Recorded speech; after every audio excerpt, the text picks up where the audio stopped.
यो हाम्रो नेपाली दाजुभाइहरू नागाल्यान्डको जङ्गलमा बस्नु भएको, त्यसले गर्दा म नागाल्यान्डको एउटा कथा लिएर तपाईहरुको माझ ब्लग पिक्चर बनाउँदै उपस्थित भइराखेको छु।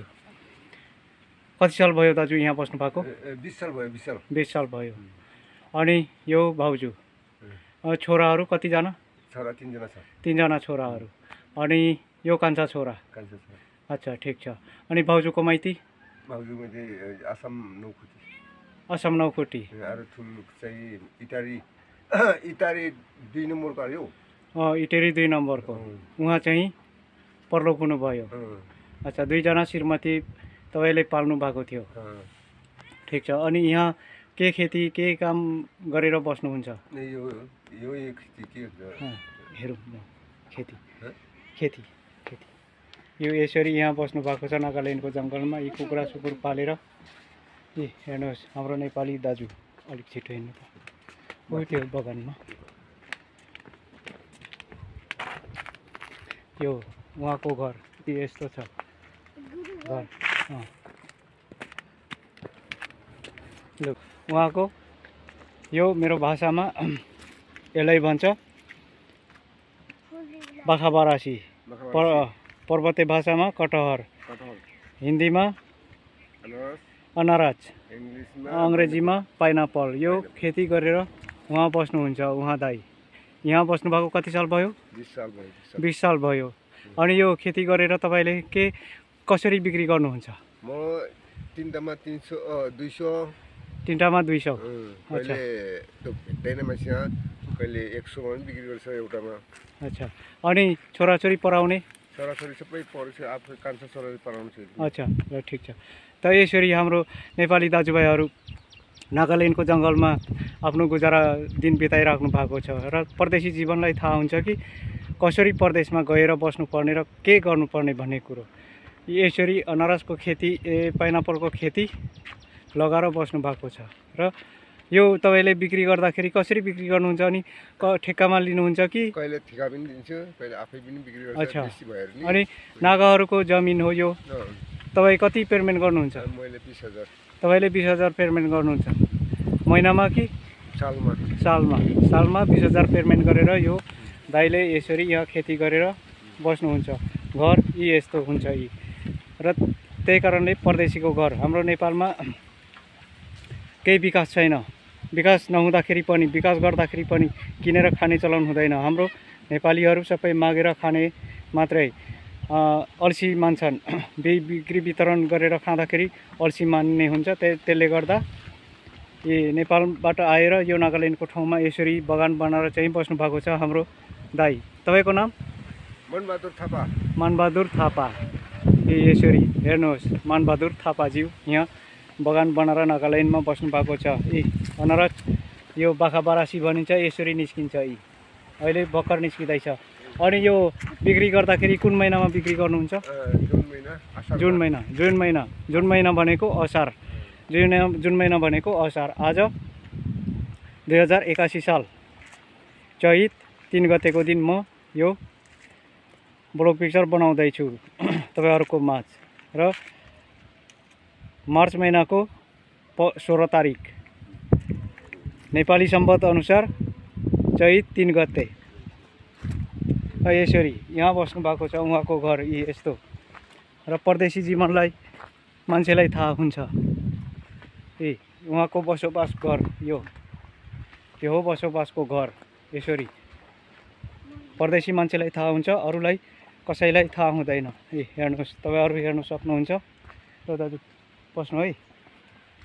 अब म उहाँको श्रीमतीको च्यान देखाउँदै तपाईहरुलाई देखाउने छु। उहाँको बगान अलिकति छैन, कमसे कम नेपालमा हो भनेदेखि 4 बिघा जति होला उहाँले बगान बनाउनु भएको।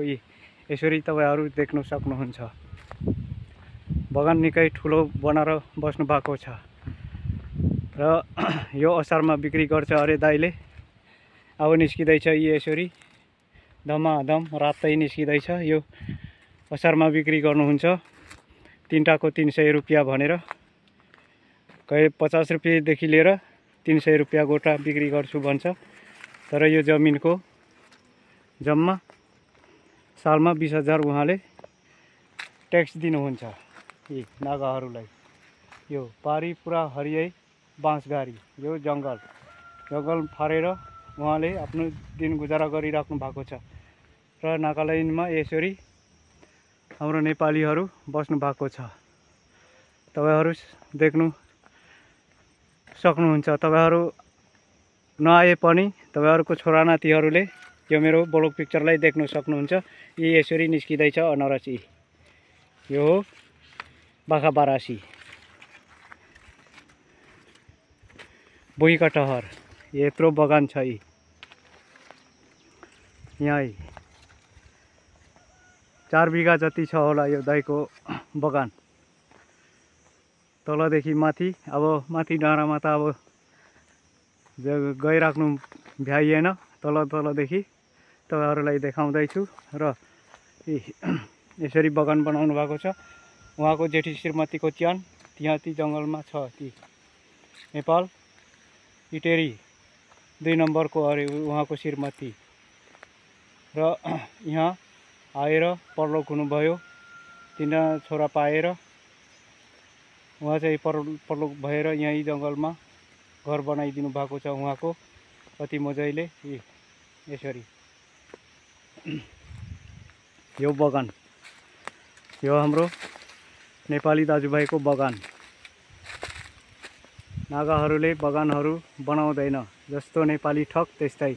त्यही कारणले नेपालमा शोषकहरूले गर्दा हाम्रो गाउँघरमा गाडी चलाउने बाटो नबनाएर चाहिँ यसरी नेपाली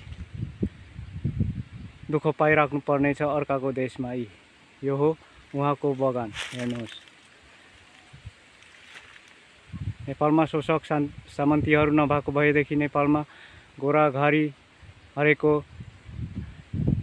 डाँडाकाँडामा पुग्थ्यो होला, बिक्री वितरण गरेर खानु सकिन्थ्यो होला। तर नेपाली भएर अर्काको देशमा आएर यसरी आफ्नो गुजारा गर्नुपर्ने भइराखेको छ। यो हो अनारसको बगान। यत्रो छ टाइपको अनारसको बगान। हेर्नुहोस्, तपाईहरुले हेर्नुहोस्, जान्नुहोस्, बुझ्नुहोस्। तपाईहरु नआए पनि आफ्नो छोरा नातिहरूले यो मेरो ब्लग पिक्चरलाई हेर्नु दिनुहोस्। र आजको लागि यही नै मेरो ब्लग पिक्चरलाई समाप्त गर्दछु। यो बाँसगारी हरियै छ। आज चैत 3 गते, चैतको महिना 3 गते भए पनि यसरी हरियाली यहाँ नागाल्यान्डमा देख्नु पाइन्छ। यो सबै नागाल्यान्डको जङ्गल। तर यहाँ खोल्साले अलिक साह्रो पर्यो। यसरी यो जङ्गलभित्र एक्लै बस्नु भएको छ हाम्रो दाइ। नेपालबाट आएर 2 जना परिवार पालेर चाहिँ 2 जना परिवार पालेर यी फाँडफुँड बनाइराख्नु भएको छ। अब यहाँ के लगाउँछ थाहा छैन। हेर्नुहोस्,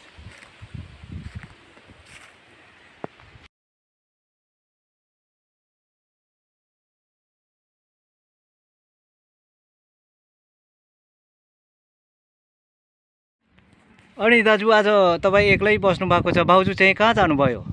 चुमुवासको बहिनी घरमा झगडा भएको थियो अलिअलि, ठङठङ ठुङठुङ भएर। अच्छा, तपाईँहरूको झगडा भएको थियो, त्यस पछाडि जानुभयो चुम्मु। अच्छा, नजिकै हो चुम्मु। ल ठिक छ। यसरी एक्लै आफ्नो नेपाली दाजुभाइले यसरी जङ्गलभित्र आफ्नो जिन्दगी गुजारा गर्नुपर्ने हुन्छ। र परदेशीलाई मात्रै थाहा हुन्छ। त्यही कारणले उहिलेको पितापुर्ख बुढापाकाहरूले भन्थे ब्याउने गाईलाई चाल हुन्छ, चाल पाउँछ, कोरोलीलाई चाल हुँदैन भन्ने कुरो यही हो। ल यस्तै छ साथीभाइ हो। यो नागाल्यान्डको जङ्गलमा यसरी बसोबास हाम्रो दाइ गर्नुभएको छ। र हामी नेपाली जुनै पनि होस्, यो मेरो ब्लग पिक्चरलाई हेर्ने जति महानुभावले चाहिँ सम्झिनुहोस्, के दुःख गर्नुपर्ने, कसरी गरेर खानुपर्ने त्यो कुरा जानेर आफ्नो गाउँघरमै काम गरेर खाने कोसिस गरौँ। यो अर्काको देशमा नआऊ। यति नै म भन्नु चाहन्छु। यो बिजोग छ यस्तो। यो बिजोग यसरी खप्नु पर्नेछ। हाम्रो नेपालको शोषक र सामन्तीहरूले गर्दा केही विकास चलाउनु देखाउनु नसकेको हुनाले गर्दा यस्तो जङ्गलमा आएर बस्नु परेको हुन्छ। लो यो हाम्रो दाइले कुखुरा पनि पाल्नु भएको छ, एक्लै हुनुहुन्छ, जसको पनि आफ्नो परिवारको इच्छा नै हुन्छ। त भने यसरी कुखुरा पनि छ, केरा पनि रोप्नु भएको छ, मेवाको बोटहरू पनि मेवाहरू पनि अब पपिता भन्छ हिन्दीमा, हामी नेपालीमा मेवा भनिन्छ। यी मेवाहरू कति मजाले फलाउनु भएको छ। यसरी यहाँ आफ्नो गुजारा गर्नु भएको छ यो हाम्रो दाइले। यो उहाँको घर म देखाउँछु कसरी बस्नु पर्ने हुन्छ परदेशीमा। यो अनरस खेती, अनरस भन्छ यो हिन्दीमा, अङ्ग्रेजीमा पाइनएप्पल होला, नेपाली भाषामा भुइँकटहर, मेरो भाषामा बाखा बारासी, बाखा बारासी। यो यसरी खेती गर्नुहुन्छ यहाँ दाइले। घर भनेको यस्तो हुन्छ है, परदेशी जीवनको घर भनेको यस्तो हुन्छ है। हेलो हेर्नुहोस्, कसले दिने टिना परदेशमा के को पैसाले? यो जमिनको 20,000 प्रत्येक साल दिनुपर्छ भन्नुहुन्छ उहाँ दाइले। 20,000 25,000 पनि माग्दैछ अहिले। अच्छा, 25,000 पनि माग्दैछ अहिले। अनि त्यो पैसा कहाँबाट केबाट चाहिँ असुल गर्नुहुन्छ? खेतीदेखि नै असुल गर्छ। यो खेतीदेखि नै असुल हुन्छ। अनि के खानु? धान पनि छर्नुहुन्न, मकै पनि छर्नुहुन्न? किनेरै खान्छु। अलि सालमा त्यस्तै 1 लाख 1.5 लाख पाउँछु। अच्छा, सालमा 1 लाख 1.5 लाख पाउनुहुन्छ। यही कति जति छ यो खेती चाहिँ तपाईँको? यो सबै थियो नि त, मैले नसकेर छोडिदिएको। अच्छा, यो नसकेर छोडिदिनु भएको। अच्छा, धेरै छ नि त, यो पाखै पुरै लगाउनु भएको छ होइन? एक्लै लगाउनुहुन्छ? यो हाम्रो मनबहादुर थापाज्यू नागाल्यान्डमा बस्नुहुन्छ। यहाँ बस्नुभएको कति साल भयो दाजु? 20 साल। 20 साल। अनि तपाईँले कहाँ बिहा गर्नुभयो? म फर्स्ट बिहा भएको चाहिँ इटाली 2 नम्बरको हो, नेपालको। अच्छा, इटाली 2 नम्बरको। त्यस पछाडि मरेछ, उसलाई ल्याएर नि 30 साल पछि मरेछ। अच्छा, उसलाई बिहा गरेर 3टा नानी भएर पछि सेकेन्ड ऊ मरेर 2 साल पछाडि यो गारुनीले लिएको असमको गारुनी यो नौखुट्टीको गारुनी। त भने यसरी पहिला 1966 सालमा मेरो बाउ गारुहेलमा आउँदाखेरि गारुहरूले 50 पैसामा किनेर खानुको लागि खोज्दै थियो अरे। तर एउटा गारुनीले चाहिँ मेरो बाउलाई रातभरि भगाइदिएको थियो अरे। नानी त यङ बालक छस्, यहाँ काटेर खान्छ त, आफ्नो घर जग्गा जमिन खोज्दै जा भनेर चाहिँ उहाँलाई मेरो बाबुलाई चाहिँ पठाइदिनु भएको थियो अरे। र यहाँको श्रीमती भए त उहाँको फोटो देखाउँथे, तर अर्को भिडियोमा मेरो उहाँको यहाँको श्रीमतीको फोटो छ। त भने त्यो हेर्नु सक्नुहुन्छ गारुनीको। र मेरो बजु कुनामा रुँदै बस्नुहुन्थ्यो कहिलेकाहीँ परदेशीहरूलाई हेरेर। त भने मेरो बजु रुँदाखेरि, किन बजु रुनु भएको, ज्यामा किन रुनु भएको भन्दाखेरि, तेरो बाउको याद आउँछ नानी, गारुहरूले तेरो बाउको शिर ढलायो, त्यस पछाडि आएर मरो भन्नुहुन्थ्यो। 2000 नेपाली सम्पद अनुसार 2022 साल, यहाँको अङ्ग्रेजी महिनाको अनुसार, अङ्ग्रेजी सालको अनुसार 1966 मा त्यसरी मेरो बाउलाई 50 पैसामा माग्दै थियो अरे। र मेरो बाउ 2022 सालमा मृत्यु हुनुभयो। म त्यसबेला आमाको पेटमा थिएछु। आमाको पेटमा हुँदाखेरि मेरो बाउ मृत्यु भयो र म अहिले यसरी नागाल्यान्डको जङ्गलमा म पनि घुमिहिँड्दैछु। र यो मेरो ब्लग पिक्चरलाई तपाईहरुले हेरिदिनु, सुनिदिनु। यो असली घटना, मेरो कहानी हो, तपाईहरुले सुनिदिनुहोस्। र यसरी दुःख परिन्छ। र यो हाम्रो नेपाली दाजुभाइ यहाँ यसरी नागाल्यान्डमा आएर बगान खेती भनेको के गर्नुहुन्छ दाजु? म त यो अनाजको के भन्छ नेपालीमा? कटहर, भुइँ कटहर। अच्छा भुइँकटहर मात्रै अच्छा भुइँकटहर मात्रै खेती गर्नुहुन्छ मकै धान कोदो केही लगाउनुहुन्न नि अच्छा यही हो तपाईँको खेती नै खेती नि दुई सिजन पाउँछ अच्छा 2 सिजन पाउँछ ठिक छ दाजु गरम सिजनको एक बार अच्छा ठन्डा सिजनको एक बार हिउँदोको एक बार अरू बर्खाको एक बार पाउँछ। अनि गारुनी ल्याउनु भएको चाहिँ कति साल भयो अब 1.5 साल भयो। अच्छा गारुनी लिएर आउनु भएको चाहिँ 1.5 साल भयो अनि उहाँसँग बालबच्चा छैन ठिक छ त भने त्यो गारुनी भाउजूको फोटो ठ्याक्कै यो मानबहादुर दाईको छेउमा राखेर चाहिँ अर्को भिडियोमा तपाईँहरूले हेर्नु सक्नुहुन्छ त्यही हो गारुनी त्यसरी हुन्छ र मेरो बाउ 1966 मा गारुहेलमा आउँदाखेरि मागेको थियो अरे त्यस कारणले मेरो बजु रुँदाखेरि म सोध्थेँ बजु किन रुनु भएको भन्दाखेरि परदेशीहरू आउँदाखेरि तेरो बाउको याद आउँछ त्यसले गर्दाखेरि म रुएको नानी गारुहरूले चाहिँ 50 पैसामा काटी खानुको लागि माग्दै थियो अरे त्यस बेला त्यसले गर्दा उसको शिर ढलेर आएर यहाँ मरेको त्यसले गर्दा मलाई याद आउँछ त्यसले गर्दा म रुएको भनेर भन्नुहुन्थ्यो त भने पारा पारा खण्ड खण्ड भनेको यस्तै हो र हाम्रो अहिले आज नेपाली सम्पत अनुसार 2081 साल चैतको 6 गते हो र यो दाइसँग म बोलिराखेको छु भने निकै साल भयो र 1970 मा सिलाङमा गारु र मिक्रीको गारु र खसियाको लडाइँ थुप्रो भयो गारुले भनेको थियो मान्छेको मासु हामीलाई खानु पाउनु पर्यो भनेर चाहिँ गारुले भनेको थियो तर खसियाहरूले रोकेर चाहिँ गारुहेल खसियाहेल सिलाङ त भन्छ तर त्यो सिलाङमा त्यसरी भएर अलग अलग विभागमा गारु र खसियाहरू पनि बसिराख्नु भएको छ र तपाईहरु आएर रेख्दै हेर्नु सक्नुहुन्छ बुझ्नु सक्नुहुन्छ यसरी हो परदेशी जीवनको जिन्दगी 2022 सालमा मेरो बाउ त्यसरी शिर ढलाएर चाहिँ अब काल आएपछि मर्नै पर्ने हो तर म चाहिँ अब बाउले छोरी आयो गर्भमा त्यस पछाडि म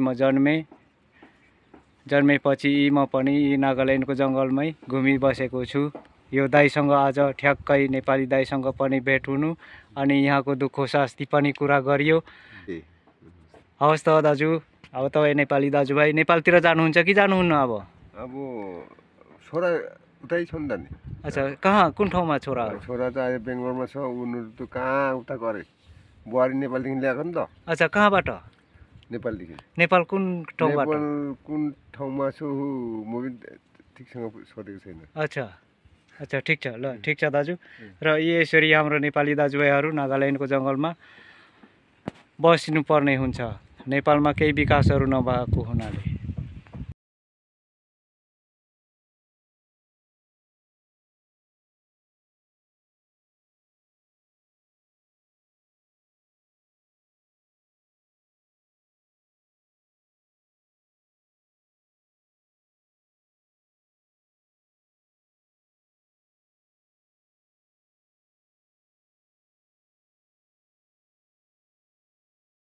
गारो भाषा त्यही तू पानी तो की को पानी तो हाँ ची ची ची ना सी छी अच्छा पानी छी तो itu kang itu kang tora तोरा अच्छा itu बर्तन खान बर्तन itu kan tuh Garo bahasa pura हाँ Gimbi गिम्बी अच्छा गिम्बी तो ठीक আছে আপনি তো নাগামিস জানি আছে এই তো কারণে নাগামিসতে কথা করি আছে আইবি তো বাহার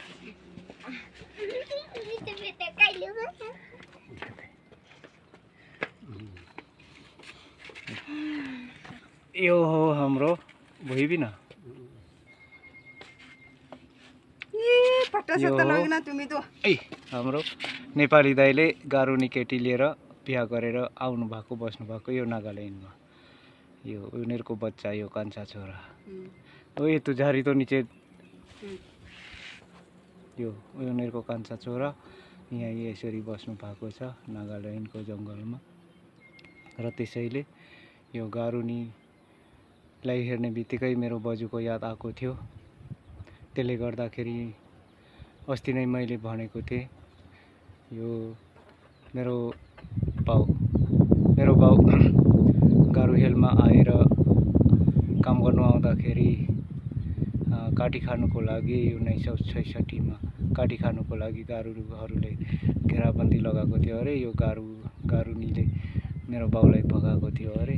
त्यसले गर्दाखेरि ठ्याक्कै आज याद आयो। आज चैत 2081 साल चैतको 13 गतेको दिनमा यो गारुनी भाउजूलाई लिएर अब त्यस्तै नेपालीको पहिला नेपालीहरूलाई काटी खान्थ्यो अरे। अहिले गारुनी नेपालीले लिएर आएर यहाँ बस्नु भएको छ यसरी हेर्नुहोस्। तो আপনি তো নাগামিজ তো জানে না কবি না কিবা কথা তো কৰিবি না কৰিছে কইলে কিনেকা থাকিব কিবা তো কবি আসাম পৰা কিমান সাল হৈছে ইয়াতে আহাতো आसाम পৰা 1 साल आधा হ'ব নেকি। अच्छा 1 साल आधा। तो आपने तो मैं तो हुनी से पहिला लगा हस्बैंड भी था किसे को एक करना पहिला लगा पलाई जैसे कोते पलाई से माइकी पलाई से ना छोकरा किने का पलावो माइकी लोग ना पलाई से ये तो पीछे थे आपने ये तो नेपाली लोग होते आई से बड़ा से तो तय लगा भी माइकी नहीं अपनी लगा भी मोता नहीं ये तो दुईजन बुआ तो भाला से तो ना ठीक है। तो खेती करी बोले ये तो दादा के मदद करे ना इन्हें वही आसे मदद तो मुझे ओलप सलप करिव पारे। अच्छा तो होइले भी इतना तक करा नहीं होला करा तो करिसे। अच्छा ठीक है। तो ये तो बच्चा के पढ़ाई बोले किने का भविया से अपनी खान स्कूल कोते डालिबो किने का परा आ साले पढ़ाई दिबो नी। अच्छा तो ठीक है। पैसा कमा भी भाल परा इमान खेती करिया से पहले भी खेती तो धान खेती पानी खेती एक भी न करे ना खाली तू आसे ना धान खेती तो मगला बस्ती करे। अच्छा बस्ती थे तो याते न करे ना याते तो साथे थायो। अच्छा तो सिर्फ ये तो अनारस बगान आसे ल यो यस्तो अनारस बगान गरेर बस्नु भएको हाम्रो दाजु भाउजूहरू नेपालीहरू। अब नेपालमा विकासहरू नभएको हुनाले यहाँ आएर तपाईले आफ्नो जिउदोल गरेर खाइराख्नु भएको छ। यो राम्रै कुरो हो। विकास भनेको नेपालमा हुँदैन हैन। त्यसले गर्दा ठिकै हो यहाँ जिउदोलो गरेर अब अनारस खेती गरेर यो कति कमाउनुहुन्छ भन्नु भएको थियो सालमा 2 लाख पाउँछ। सालमा 2 लाख। अच्छा खाना पिना यसमै सबै। अच्छा खाना पिना सबै यसैमा नि। अनि छोराहरू कति भाइ जम्मा छोराहरू 3 भाइ छौँ। 3 भाइ। अनि त्यो छोराहरू त कहिले पनि हेरिँदैन त बेंगलोर एक ठुलो चाहिँ बेंगलोरमा छोटोला। अच्छा छोटो तो मणिपुर थे छोटोला मणिपुर। अच्छा ठीक है भला से ल यो हाम्रो नेपालको दाइले गारुनीलाई बिहा गरेर लिएर बस्नु भएको तपाईहरुले हेरिदिनुहोस्। गारुनीहरू यस्तो हुन्छ। 2000 सम्बत अनुसार 2022 सालमा मेरो बाउलाई 50 पैसामा गारु हेलमा माग्दै थियो अरे। त्यसले गर्दा मेरो बाउ मरिसकेपछि मेरो बजु रुँदै बस्नुहुन्थ्यो कुनामा। कुनै परदेशीहरूलाई हेरेर मेरो बजु रुँदै थियो। अनि बजु किन रुनु भएको भन्दाखेरि नानी परदेशीहरूलाई हेर्दाखेरि तेरो बाउको याद आउँछ त्यसले गर्दाखेरि आँसु झर्छ नि भन्नुहुन्थ्यो। यस्तै हुन्छ गारुनीहरू। त त्यसबेला मेरो बजुले भन्नुहुन्थ्यो तेरो बाउको शिर ढलायो। मेरो भाषामा असहाय अपेप्ता तासा ओ भन्थ्यो हाम्रो बजुले। अनि त्यसले गर्दाखेरि शिर ढलाएर आएर चाहिँ मर्यो तेरो बाउ उसको याद आउँछ अनि रुएको भन्नुहुन्थ्यो। यस्तै हो पारा खण्ड खण्ड भनेको यस्तै हो। त्यसले गर्दा अहिले ठ्याक्कै नेपालीहरूसँग गारुनीहरू पनि बिहा गरेर बस्नु भएको छ। यी आनन्दै राम्रै छ। यी उनीहरूको डेरा यस्तै छ। यी बगान थुप्रै बनाउनु भएको छ हाम्रो दाइले। यो अनारसको खेती, पाइनापल भन्छ, अनारस भन्छ। एउटै चिजको नाम थुप्रो हुन्छ। अब मेरो भाषामा भाका बारासी, पर्वते भाषामा भुइँकटहर, हिन्दीमा पाइनापल, यस्तै भन्छ। हिन्दी अङ्ग्रेजीमा पाइनापल भन्दो हो। निस्किँदैछ यी मोजैले, कति मोजैले निस्किँदैछ यी। अब यो 2 पटक यो असारमा पाक्छ, अनि असारमा पाकेको फेरि असारमा निस्केको कार्तिक मङ्सिरमा फलाउँछ, बेच्छ। यस्तो ल है साथी हो। यो मेरो नागाल्यान्डभित्रको हाम्रो नेपाली दाइसँगको हाम्रो ब्लग पिक्चर। लाइक सेयर गरिदिनु। ब्लग मन परेको अनुसार मेरो ब्लग पिक्चरलाई कमेन्ट गरिदिनु। यही नै म खुसी हुन्छु। म पनि परदेशी जीवन यी नेपालबाट आएर म पनि यो नागाल्यान्डभित्र घुमिराखेको छु। यस्तैमा बसिएको हुन्छ हाम्रो नेपाली। परदेशी भनिसकेपछि जो पनि यस्तैमा बसिन्छ। पहिला हामी आरा काट्दाखेरि त झन् सुत्ने जग्गा हुँदै थिएन। आरा काटेर त्यही फट्टा फलेकले घर छाएर बसिन्थ्यो। तर अहिले त यी प्लास्टिकहरू आइराखेको छ। त्यसले गर्दाखेरि यो दाइले प्लास्टिक लगाएर चाहिँ छाना लगाइराख्नु भएको छ, बस्नु भएको छ। यस्तै छ यो सबै भुइँकटहरको बगान मात्रै छ। माथि गयो भने अब निकै टाढै छ। त्यसले गर्दाखेरि माथि चाहिँ अब गइनँ, यहीँसम्म मात्रै। पल्लोपट्टि सबै यो बगान मात्रै छ। ल यो नागाल्यान्डमा फलेको कटहर हेर्नुहोस्। यसलाई मेरो भाषामा बारासी, पर्वते भाषामा कटहर, अनि अङ्ग्रेजीमा ज्याकफ्रुट, अङ्ग्रेजीमा चाहिँ ज्याकफ्रुट भन्दो हो। यसरी फलिराखेको छ लगभग। अब यो असार साउनमा पाक्छ, अनि माथिसम्म फलिराखेको छ लगभग तलमै। यो भन्छ कटहर बारासी। कति मजाले फलेको छ हेर्नुहोस्। अब यसको रुख ठुलै छ। माथि पनि झुप्पै फलिराखेको छ। आरामले हेर्न सक्नुहुन्छ। खाने मान्छेले डिमान्ड गर्न सक्नुहुन्छ है। खाने चिन्ने मान्छेले यो कटहर बारासी। यो नागाल्यान्डमा यसरी पाइन्छ। हरेक चिज खानु, फल फ्रुटहरू सबैले लगाइराखेको हुन्छ। सबै मेरो इष्टमित्र नलनातामा मेरो सेवा